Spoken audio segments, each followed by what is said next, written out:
Today on Fear and Greed, investors grow increasingly nervous about the outlook for the share market on the back of mixed earnings results and volatility out of the US. Domino's records its first loss in 20 years, and the case of the stolen golden toilet goes to court. Plus, plenty of earnings results, and Donald Trump sides with Russia over Europe. Welcome to Fear and Greed, daily business news for people who make their own decisions. It is Wednesday, the 26th of February, 2025. I'm Michael Thompson, and good morning, Sean Aylmer. Stolen golden toilet. I kept a straight face. You did? It was tough. The main story this morning, though, Sean, there is growing nervousness among investors about the performance of the ASX over the next 6 months, with fears about US tariffs combining with uncertainty in Europe and falls in local bank stocks to trigger forecasts of a correction in markets. The local share market's up just 1% this year. It's down more than 3% over the past week. Now, the big banks have been sold off the big miners. We know that. There's a bunch of events hurting sentiment, mostly overseas, but also here as well. Investors do not like uncertainty, and that's what markets are experiencing. In the US, there's plenty of uncertainty around tariffs, around relations with Europe, around relations with China, with Mexico, with Canada. There is massive proposed spending cuts from the Department of Government Efficiency, Elon Musk's Doge department. That's causing all sorts of upheaval and heartache. It's hitting business and consumer sentiment. Now, the S&P 500 is up 2% this year, but last week it suffered its steepest fall since mid-December. The Magnificent 7 tech stocks, well, they're just wobbling somewhat. They're not so magnificent at the moment. Locally, the share market began the year relatively expensive, and as earnings season rolls on, this is the last week of it, companies start missing profit expectations. There are some very, very big sell-offs. We'll talk about some today. But in recent weeks, big sell-offs in energy companies. Ampol, Viva was one that sold off yesterday. In the quick service restaurant area, Guzman y Gomez, we got that. Domino's, we'll talk about later. Through to engineering companies, minerals and resources, technology companies. Big, big moves in share prices. Sean, you mentioned uncertainty. You always talk about uncertainty and how much investors hate it. Are you saying then that the market will fall? I wish I knew. I wish you knew too. Yeah. Look, I've gone to Shane Oliver. We often go to Shane Oliver on this. And Shane is generally an upbeat sort of person. Now, he thinks across 12 months, the ASX 200 will be higher. But he said it's going to be a rough ride and potentially a 15% correction along the way. 15% is huge. That is massive. That is bear quite market's significant. 20%. Yeah, so 15% really is significant. Certainly it's worth watching what happens to the banks in our market and the big three miners in our market. The usual rules apply. Speak to a financial planner. We always talk about that. Yep. Diversification matters. Don't put all your eggs in one basket. Understand where you're putting your money, but just be ready for a rough ride. Yeah, sounds like it. So that's the outlook. What happened yesterday? Well, the S&P ASX 200, it closed down 0.7%, 8,252 points. Utilities did well, consumer discretionary not so well. Big banks and miners fell, all sorts of earnings, many of which we'll come to. Sean, what's happening in international markets? So there's one story that really got my attention yesterday.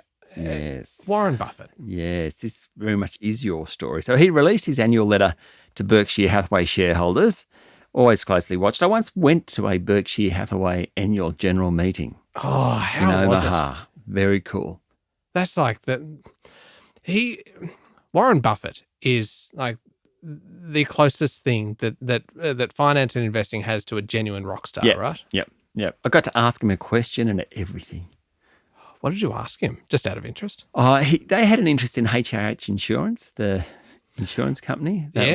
And I asked him about that. But I think I have told you this story before. So he's offside, and the gentleman's name I just can't remember, not Charlie Munger, but someone else who was involved in the business. Yeah. I then went and ran into him in the urinal, and we were discussing the HIH Insurance, discussing it.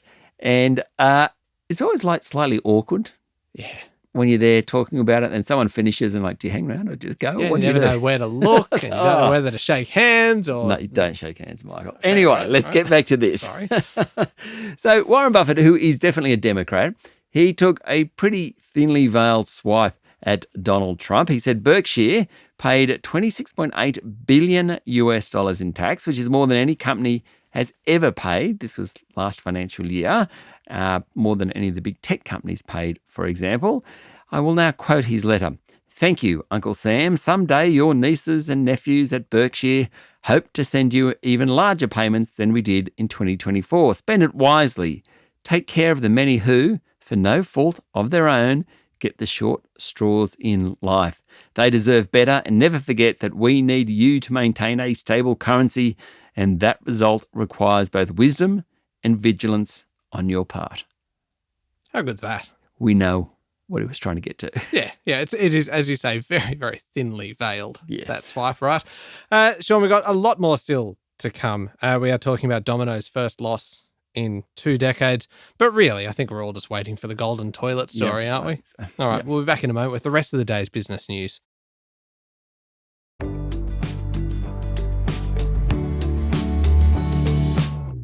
Sean, Domino's Pizza Enterprises has recorded its first loss in 20 years as the new chief executive clears the cupboards, or in this case closes stores, in an effort to rebuild the struggling fast food group, which has had some tough times recently. So Domino's wrote off more than $100 million. It shut 205 stores, mostly in Japan. We knew about that. The loss of $22.2 million for the 6 months was a bit of a surprise. Its share price fell 11% yesterday. Mark van Dijk took over from Don May. Don had been running the show for about 20 years. Mark van Dijk took over in November. He's been closing stores, cutting costs. The company now has 3,700 stores. Now, 1,000 of those are in Japan, 450 in France. They're the two troubled regions. In Australia, earnings are actually up 8%. Domino's is winning market share in the fast food sector, so that's good news, obviously, for them.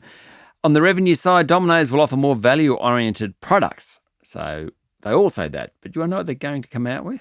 Go on. Oh, I think this stuff's interesting. What is it? So the plan is to have snack-sized pizza pots. What's that? It's like a muffin. They're the same size as a muffin. And the idea is that they want to get the lunchtime trade. Instead of have these like very snack-sized pizzas. Because no one wants to be walking around holding a full kind of pizza box. It's not cool to walk into the office with a big pizza. No. Domino's has really struggled with about $3 billion now. 2021, post-COVID, it was worth $14 billion. What a slide. Yeah, it certainly was. This next story is quite remarkable, Sean. Air traffic authorities only discovered that Chinese warships were conducting a live fire exercise in the Tasman Strait 30 minutes after it began, thanks to an alert by a Virgin pilot, rather than any kind of warning from kind of Chinese government officials. Incredible, isn't it? Air Services Australia officials told Senate estimates yesterday that 49 flights were forced to divert their flight plans because of the exercise late last week. The incident marked the latest challenge to the government's efforts to stabilise relations with Beijing, with the federal opposition and national security experts branding it a provocative act that deserves condemnation. The exercises were conducted about 640 kilometres off the New South Wales south coast. Air Services Australia Chief Executive Rob Sharp told estimates that Virgin Australia was advising that a foreign warship was broadcasting that they were conducting live firing 300 nautical miles east of the coast. That's how Air Services Australia found out about it. Okay, so clearly the airlines were caught off guard. Yep. But what about, say, the cruise ships in the area? What about the fishing boats? Can you imagine there was a fishing boat? It's like, what the hell was that?